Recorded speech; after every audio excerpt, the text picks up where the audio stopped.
Tangis Vanessa Angel pecah pada sesi pembacaan pledoi atau pembelaan atas kasus penyalahgunaan zat adiktif yang menjeratnya di Pengadilan Negeri Jakarta Barat kemarin. Artis FTV yang baru punya bayi mungil yang kini berusia 3 bulan itu tak kuasa kala memohon agar dirinya dibebaskan dari semua tuduhan penyalahgunaan obat penenang. Apalagi pada pledoi kemarin, ia secara terbuka mengaku sama sekali tak mengetahui jika obat penenang yang dikonsumsinya masuk dalam kategori obat terlarang. Izinkan saya untuk dapat menyampaikan curahan hati yang saya rasakan. Apa yang saya sampaikan ini bukanlah pembelaan diri, melainkan pilihan hati yang selama ini bergejolak di dalam diri saya. Bapak hakim yang saya muliakan, saya merasa sangat sedih karena hukum yang saya hadapi ini. Saya tidak pernah ada niat yang mulia. Saya tidak pernah menyalahgunakan obat terlarang tersebut. Saya mohon konsumsi obat tersebut berdasarkan resep dokter dan tidak selalu konsultasi dokter. Karena gangguan kecemasan yang saya alami membuat saya tidak bisa tidur, asam lambung, rambut rontok, tangan selalu basah, dan gangguan emosi berubah-ubah. Batinnya meronta, hatinya tersayat sembilu kala harus membayangkan bagaimana jeruji besi menunggunya di ujung keputusan sidang kelak. Apalagi bayi mungilnya yang baru berusia 3 bulan masih dalam fase menyusui. Ia tak bisa membayangkan bagaimana nasib sang buah hati jika kelak majelis hakim justru tetap memvonisnya bersalah. Bapak majelis hakim, kasus yang saya alami ini menjadi beban berat untuk saya. Adalah beban yang dialami dalam sidang. Dari kasus saya ini, saya sadar bahwa obat panas yang saya dapat dari apotek di Surabaya tersebut adalah memenuhi prosedur. Karena resep asli saya tidak diminta oleh pihak apotek dan masih berada di tangan saya. Untuk itu, saya merasa sedih dan menyesal. Yang lebih lagi, saya telah memiliki hati keluarga saya dengan semua pemberitaan yang ada. Melihat bagaimana luapan pembelaan yang syarat mengaduk emosi, Febri Ardiansyah selaku suami yang terus mendampingi dari rangkaian sidang kasus yang membelit sang istri pun tak kuasa menahan tangis. Karena saya sudah berbohong bulan-bulan, dan masih sangat membutuhkan kasih sayang yang saya beri. Saya masih berdosa yang tak bisa beri kesalahan. Akhirnya saya melihat, saya percaya Bapak memiliki empati sebagai orang tua yang juga memiliki seorang anak yang harus dirawat dan dijaga oleh orang tuanya. Saya mohon. Meski punya masa lalu yang kelam, terjerat kasus prostitusi hingga frustasi akibat masalah pribadi hingga nekat meminum obat penenang. Bagaimanapun, nurani putri sulung Dodi Sudrajat ini tetap tak kuasa kala harus meninggalkan bayi mungilnya. Derita Vanessa makin getir tatkala ia justru tengah menghadapi ujian ekonomi yang berat. Bibi diketahui usahanya tengah lesu, sementara Vanessa juga tengah sepi pekerjaan di dunia hiburan. Ujian hukum pada saat yang sama lilitan ekonomi membuat takdir hidup Vanessa dan Bibi pun makin nelangsa. Maka tak heran, saking tak kuasanya menahan begitu beratnya hidup, Bibi nyaris tak bisa berkata sepatah pun saat di hadapan media. Gue juga gak mau lah ngebuka luka hati istri gue dengan apapun omongan gue, kan juga percuma. Gue berharap istri sama anak gue gak dipisahkan.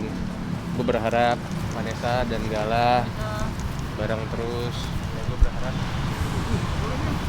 yang terbaik lah. Kasian juga si Vanes. Udahlah, malu dia, kasian dia sedih. Gue gak kuat bro, thank you banget, sorry banget. Udah ya, kasihan Vanesnya. Thank you banget, mohon doanya aja. Thank you banget, sorry ya, kasihan Vanesnya.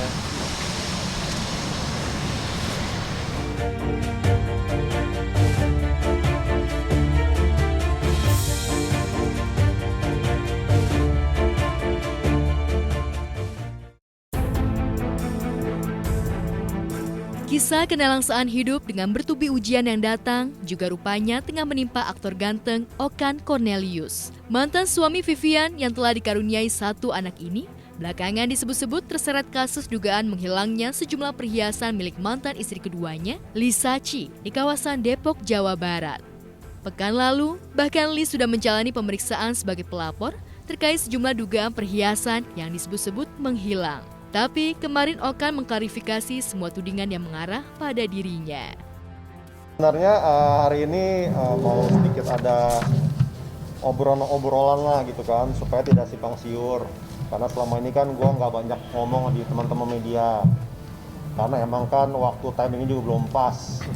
Dan gue juga kan ada kerjaan kan, jadi gue mungkin waktu juga kalau bisa. Cuman mungkin media juga perlu tahu beberapa hal yang mau gue sampaikan supaya nggak terjadi persepsi-persepsi yang tidak benar di luaran seperti itu.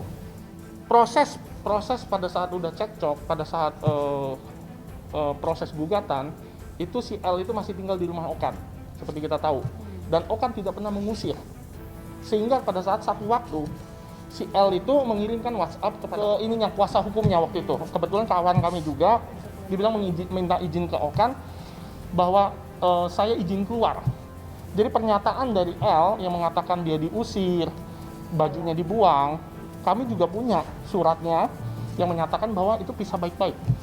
Pada saat pengepakan baju, pengepakan barang semuanya, itu pun juga saya sendiri lihat. Dan itu 5-6 dus lah kurang lebih.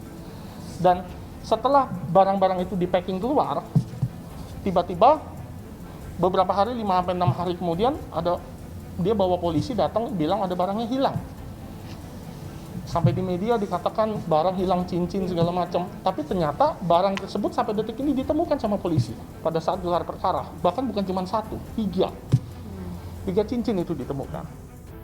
Jadi sebenarnya laporan ini udah dari tanggal 2 Mei dan ini adalah BAP tambahan untuk kedua kalinya karena kejadiannya adalah di masa waktu saya masih di pernikahan sama Okan, belum kejadian divorce. Jadi gini, di masa pernikahan itu saya tidak diperlakukan secara baik, jadi sempat tidak dibukakan pintu, terus barang saya dikeluarin. Jadi dalam proses packaging barang saya itu terlakban dengan rapi.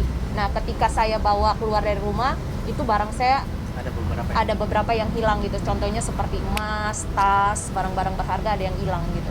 Lumayan banyak, nggak bisa dirinci di sini juga ya. Yang pasti kayak berlian, kayak tas-tas barang-barang branded, nggak bisa disebutin di sini. Yang mengejutkan, selain menepis semua tudingan, rupanya buntut perang urat saraf antara Lee dan mantan suaminya makin memanas lantaran dugaan KDRT yang dilaporkan pihak Vivian terhadap putranya saat masih bersama Lisa Chi masih terus bergulir.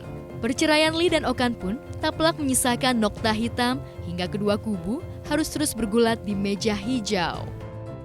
Pada saat pernikahan itu, Okan itu terlihat sekali sayang anak sekali, dan L ini pun juga tahu kalau si Okan ini sayang anak.